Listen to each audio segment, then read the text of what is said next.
Hello students, welcome to Limba classes. तो आज हम बात करेंगे MHI 05 के पेपर की। लिम्बा क्लासेस द्वारा ये वीडियो बनाया जा रहा है और मेरा नाम है मोहित लिम्बा। तो इस टॉपिक में हम बात करेंगे इस पेपर में। MHI 05 का आपका पेपर है, MA फर्स्ट ईयर में, बहुत ही इंपॉर्टेंट पेपर है। इसमें बहुत अच्छे मार्क्स बन सकते हैं अगर आप थोड़ी सी मेहनत करें और थोड़ी सी स्मार्ट वर्क करें।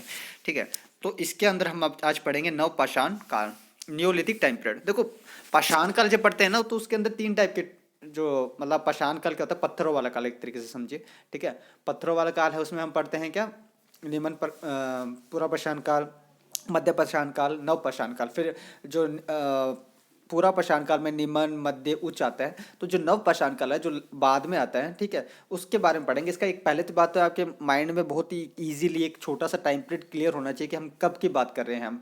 ठीक है, नव पाषाण काल 12,000 BC से लेकर 6,000 BC की बात हम कर रहे हैं। ठीक है, 12,000 BC से 6,000 BC का टाइम पीरियड माना जाता है नव पाषाण काल का। और ये इसमें नव पाषाण काल को नियोलिथिक भी कहते हैं। गला खराब है थोड़ा। नव पाषाण काल को अगर हम दो, इसको सिंपली वर्ड्स में हम क्या करें कि डिवाइड कर दे, तो देखो नव हो गया और एक आ गया पाषाण। नव का मतलब होता है न्यूलिथिक, नव का हो गया नया, और पाषाण का हो गया पत्थर। नव पाषाण काल में शिकारी और संग्रहणकर्ता के जीवन में होने वाले परिवर्तन के साक्ष्य मिलते हैं। कैसे जीवन यापन करते थे पहले के लोग, मैंने आपको बहुत बार बताया है, पिछले वीडियोस में भी काफ़ी मैं अच्छे से समझाया है कि लोगों के पास पहले ना तो वो थे गैस थे, ना ही उनके पास बढ़िया सी पिज़्ज़ा बर्गर वगैरह टाइप की चीज़ें थी, ना ही उनके पास माइक्रोवेव ओवन हुआ करते थे, ना ही कुछ ऐसी चीज़ें हुआ करती थी कि जो बड़े ही ईजिली वो खाने के उन्हें मिल जाता था। वो क्या करते थे, संघर्ष करते थे अपने जीवन में, अपने खाने के लिए दर दर भटकते थे। लेकिन धीरे धीरे जब उन्होंने प्रकृति से मिले साक्ष्य इन द सेंस प्रकृति से मिले जो चीज़ों को आजीविका के रूप में अपनाने लगे, तो उनका जीवन सरल होने लगा। अब आजीविका कैसे उनकी बढ़ने लगी, पहले क्या करते थे कि कच्चा जो भी मिल गया, मांस हो गया या फिर कंद मूल, खाने की कुछ भी चीज़ें मिले, ठीक है, रॉ मटेरियल, वो आराम से खा लेते थे। लेकिन धीरे धीरे जब उनका विकास होने लगा तो उन्हें पता लगा कि यार ये इससे हमारा जीवन यापन, उसके बाद जैसे जब से आग का आविष्कार हुआ तो उन्होंने पका हुआ खाना स्टार्ट किया, जिससे उनका क्या हुआ कि उन्हें पके हुए खाने की आदत हुई। ठीक है, धीरे धीरे उनकी आजीविका के स्तर में सुधार होने लगा। ठीक है, तो शिकार कैसे करते थे, ऑब्वियसली मैंने ये बात बहुत बार बताई है, लेकिन फिर से एक बार बताता हूँ आपको।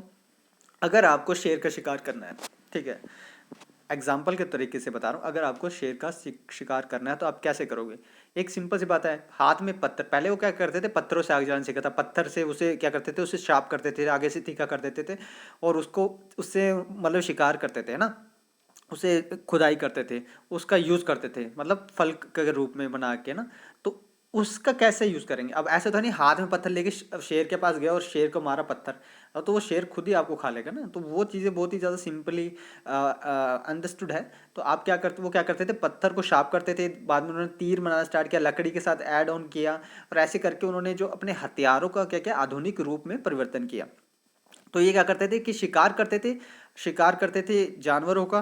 ठीक है, और क्या, जब धनुष और बाण, मतलब धनुष और बाण ये जब इनके यूज में होने लगे, तो क्या हुआ, इजीली वो दूर से शिकार कर सकते थे, जिससे कि खुद की भी जान माल की क्षति होने की संभावना कम होती थी, और वो शिकार करने में आसानी होने लगे। तो नवपाषाण काल में क्या हुआ कि जो शिकारी था, हंटर था, और जो कलेक्टर था, है ना, जो शिकार करता था और जो कलेक्ट करता था, उसके जीवन में होने वाले चेंजेस के बारे में हमें पता लगता है।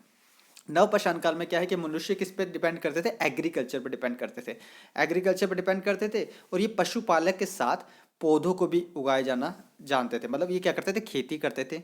ठीक है, यहाँ पर एक हंटर हुआ करता था, एक कलेक्टर हुआ करता था। ठीक है, और कलेक्ट करता था कहने का मतलब, और एक एग्रीकल्चर के उसके एविडेंस मिले हैं।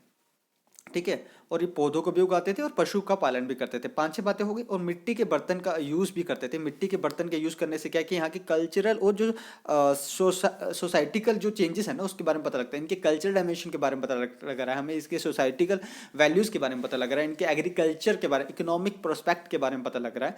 ठीक है, और उनकी आजीविका के स्तर के बारे में हमें पता लग रहा है। तो एक इतिहासकार थे, उनका नाम था वी गॉर्डन चाइल्ड। उन्होंने एक, उनकी बुक है man makes himself.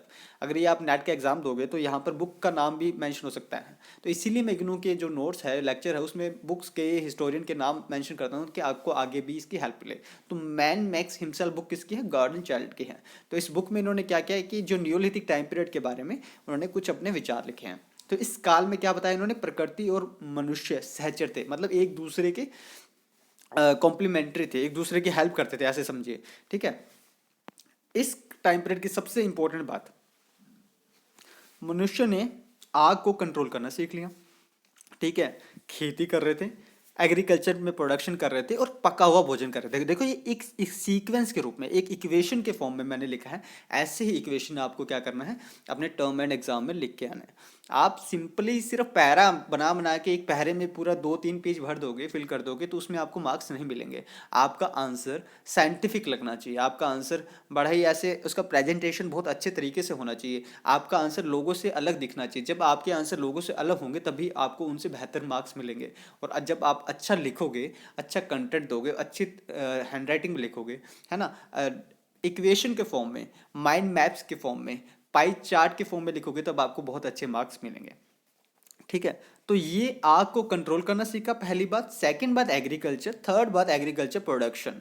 Okay, and the fourth one is कि वो खाना पका हुआ खाने लगे थे। तो खाना बदोश समुदाय जीवन यापन हेतु घुमंतु के जगह एक जगह बसने लगे, तो उनका जीवन में स्थायित्व आया। देखो पहले क्या थे कि इजीली कहीं नहीं मिलते थे ना, खाना बदोश समुदाय क्या था कि एक जगह से दूसरी जगह जाते थे अपनी जीवन यापिका के लिए। ठीक है, उनकी फैमिलीज थी, वो ग्रुप्स में चलते थे, 15-15, 20-20 लोगों के ग्रुप में वो चलते थे।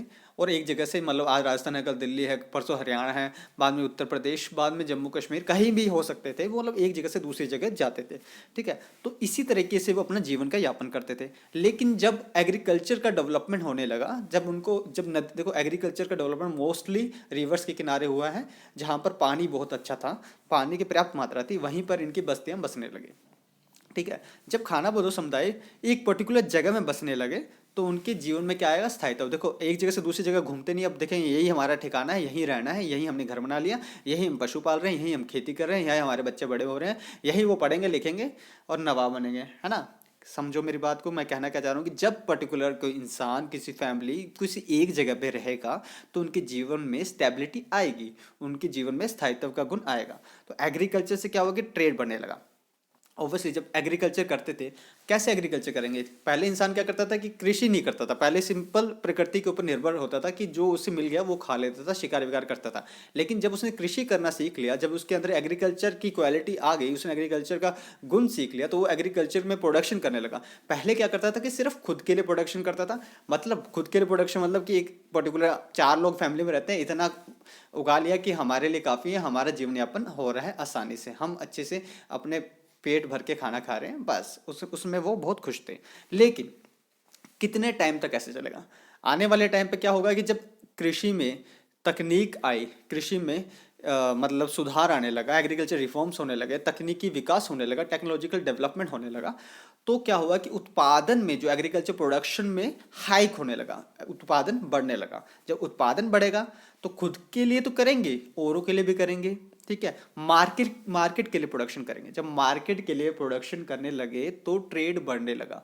जब ट्रेड बढ़ने लगा तो ऑब्वियसली एक किसी चीज़ की आपको आवश्यकता होगी ना, कि आप किस वे में, किस तरीके से आप वस्तु को उत्पादन कर रहे हो, आप किस तरीके से आप उसको बेच रहे हो, कुछ एक चाहिए, करेंसी चाहिए ना, कि मैं आज दे दिया आपकी, मतलब मैंने 2 किलो आलू दे दिया, आप मुझे कुछ तो दो ना, मैंने इतनी मेहनत की, मेरे को कुछ चाहिए, तो वो एक करेंसी है, उसकी आवश्यकता महसूस होने लगी, है ना। तो मुद्रा का चलन शुरू हो गया। बहुत ही इजी वे में समझाने की कोशिश कर रहा हूँ, आई होप आपको समझ में आ रहा हो। ओके, देखो ये अभी ऐसे अलग तरीके से इन्होंने कर रखा है, गलत तरीके से इन्होंने पीडीएफ को बना दिया। चलो देखिए, फिर भी देखते हैं ऐसे कि जो प्रागैतिहासिक काल को मैंने बताया था आपको कि पूरा पशान में हम कर सकते हैं डिवाइड, फिर मध्य पशान में कर सकते हैं, फिर नव पशान में कर सकते हैं। तो जो पूरा पशान को हम 3 भागों में डिवाइड कर सकते हैं, एक तो निम्न पूरा पशान होता है, एक मध्य पूरा पशान होता है और एक उच्च पूरा पशान होता है। तो इसमें क्या है कि जब निम्न पूरा पशान की बात करते हैं तो उसमें एक शिकारी होता था, संग्रहण करता होता था। इसके कुछ एग्जाम्पल है, जैसे बेलन घाटी है, ठीक है, और सोन नदी की घाटी होगी, और नागार्जुन पौंड हो गया, और नर्मदा एरिया, यहाँ पर ये सभ्यता का विकास हुआ था, यहाँ पर ये टाइम पीरियड में इसका विकास हुआ था जब। और इसका टाइम पीरियड इधर मैंने मेंशन नहीं किया, चलो छोड़ो। मध्य पाषाण काल का देखेंगे तो उसका 12,000 से लेकर 10,000 बीसी तक है। यहाँ पर भी एक शिकार करता होता था, लेकिन यहाँ पर एक पशुपालन भी होता था। मतलब पशुपालन का स्टार्ट कब हो गया था, मध्य पाषाण काल के अंदर पशुपालन भी शुरू हो गया था। और इसमें क्या है कि पशुपालन, कौन से पशुओं को वो पालते थे, कौन से पशु थे जिनका ये पालन करते थे, किनको पालना शुरू किया था, वो तो एक कुत्ता और भेड़। देखो आपको मैं बताता हूँ, जम्मू कश्मीर में एक जगह पर ये कुत्ते को दफनाने के साक्ष्य भी मिले हैं। ठीक है, तो ये कुत्ते को पालतू बनाए जाने के साक्ष्य मिले हैं। और जो दम दम, ये प्रतापगढ़ यूपी में इन्होंने लिखा है, सराय नाहर राही एक एरिया है वहाँ पर इसके साक्ष्य मिले हैं। और बागोड नहीं है, बागोर है, ये एक्चुअली राजस्थान में है। आदमगढ़ एक जगह है, वहाँ पर ये मध्य पाषाण काल के, सॉरी मेसोलिथिक पीरियड के ये साक्ष्य मिले हैं। फिर नवपाषाण काल मैंने आपको पहले बता दिया, फिर से बता देता हूँ। नवपाषाण काल 10,000 से लेकर 6,000 BC यहाँ मेंशन है। कृषि यहाँ पर जो सबसे बड़ी इसकी क्वालिटी थी, एग्रीकल्चर। एग्रीकल्चर आया तो क्या आएगी, स्टेबिलिटी आएगी। एग्रीकल्चर आएगा तो प्रोडक्शन होगा, प्रोडक्शन होगा तो क्या होगा, ट्रेड होगा, ट्रेड होगा तो क्या होगा, करेंसी की आएगी, करेंसी आएगी तो लोग क्या करेंगे कि मार्केट में जी क्या होगी, हर चीज़ें बड़ी इजीली अवेलेबल होने लगी। जब मार्केट में चीज़ें अवेलेबल होने लगी तो क्या हुआ कि लोगों का जीवन स्तर में सुधार आने लगा। ठीक है, और इसमें क्या है कि कृषि विशेषताएं थी, स्थायित्व का गुण आने लगा। अब यहाँ के इसके एग्जांपल देखोगे तो मेहरगढ़ जो एक्चुअली आई थिंक पाकिस्तान में है, बुरजा होम ये J&K में है, कोलडीवा, चिरांद, ये सब जगह है जहाँ पर कृषि की अवशेष मिले हैं, जहाँ पे नवपाषाण काल के अवशेष साक्ष्य मिले हैं। यहाँ पे कौन सी कृषि के अवशेष मिले हैं, यहाँ पे जो गेहूँ हो गया, जो चावल हो गया, जो हो गया, जैसी फसलों के उगाने के साक्ष्य मिले। बाद में आने वाले टाइम पे आप देखोगे जैसे 6,000 BC के अराउंड आपको ताम्र युग भी मिलेगा। ठीक है, तो यहाँ पे पत्थर से काट के, जो पत्थर मैंने बताया ना पत्थर थे, उसको काट के, उसको शार्प करके, उसको तीखा करके आगे उसे औजार बनाने लगे। औजार भी अलग अलग तरीके थे। छोटा औजार था, कॉपर पहला जो धातु है, मेटल है, जिसका आविष्कार किया गया था इस टाइम पीरियड में। ठीक है, और साक्ष्य मिले हैं आहार के, आहार में, आहार एक जगह है जोरवे में और दायमाबाद में। ठीक है, ये चीज़ आपको ध्यान होनी चाहिए। हाँ, अनाज उगाना उनका मुख्य भोजन था। क्या, कौन सा भोजन वो करते थे, कौन से वो एग्रीकल्चर करते थे, क्या खाते थे वो, उनके मतलब खान पान में कैसा स्तर था। अनाज खाते थे, सिंपल है। मुख्य फसलें थे गेहूं, जौ, बाजरा, मक्का। ओके, वेट अ सेकंड, ये आपको ध्यान रखना है, ये उनकी थी फसलें जिनको वो खान पान में यूज़ करते थे। खाने के बदलाव होने लगे, खाने के लिए बदलाव क्या से क्या, इन्होंने मवेशी पालने लगे। मवेशी मतलब ये जानवरों को पालना शुरू किया। कौन से जानवरों को पालने लगे, भेड़ हो गया, बकरी हो गया और सूअर हो गए। ठीक है, मांसाहार एवं शाकाहार दोनों थे, मतलब वेजिटेरियन भी थे और नॉन वेजिटेरियन भी थे, मतलब दोनों ही टाइप के खाने खाने वाले लोग उपस्थित थे। ठीक है, और मांसाहार एवं शाकाहार दोनों थे। नमक का उत्पादन करना जानते थे, मतलब साल्ट प्रोडक्शन होता था। ठीक है, एग्रीकल्चर का प्रोडक्शन तो अच्छा था ही हमेशा से। और धूप में सुखाई हुई ईंटें, मानक आकार की ईंटों के प्रमाण मिले हैं, घर आयताकार रूप में मिले हैं। देखो आपको एक चीज बताता हूँ मैं पहले,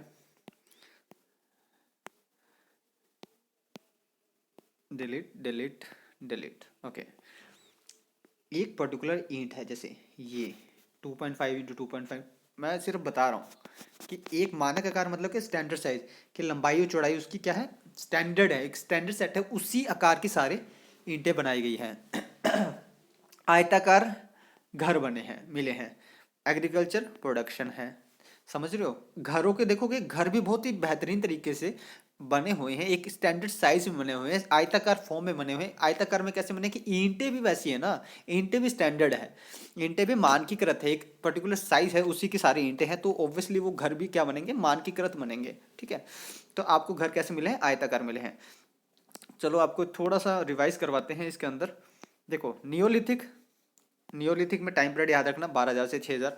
नवपाषाण को न्यू एंड लिथिक, नवा नया पाषाण काल, नया पत्थर, इससे मान याद रखना। एग्रीकल्चर का इसमें सबसे बड़ी विशेषता क्या है, एग्रीकल्चर, एग्रीकल्चर का जब शुरुआत हुई, कब हुई एग्रीकल्चर की शुरुआत, एग्रीकल्चर की शुरुआत हुई थी आपके नवपाषाण काल में। हाँ अब ठीक है, नाइस, हाँ वेरी नाइस। नवपाषाण काल में एग्रीकल्चर का डेवलपमेंट होने लगा, और अब जब उत्पादन होगा तो क्या करेंगे कि खाने के लिए उत्पादन होने लगा। एग्रीकल्चर क्या करते थे, लोगों खुद के लिए खाना बनाते थे, मतलब उत्पादन करते थे।